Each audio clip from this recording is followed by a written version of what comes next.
تسلم سيادة سماحة الرئيس.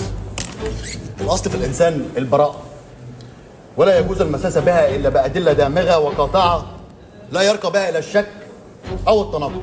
معالي الرئيس، أنا بس ليا استفسار بسيط. السيد الضابط لما كان بيضبط المتهم قال لك إن أنا تبين له وجود سكينة بطول الفخذ الأيمن، وعند فرار المتهم وحاول إن هو يجري قال لك أنا جريت وراه وتم ضبط المتهم، وبتفتيشه تبين لنا السلاح الأبيض.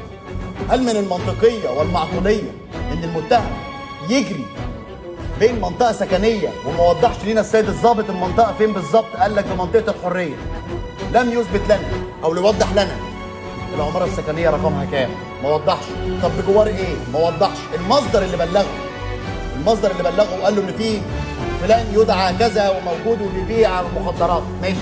طب لا قال أوصافه ولا قال مكانه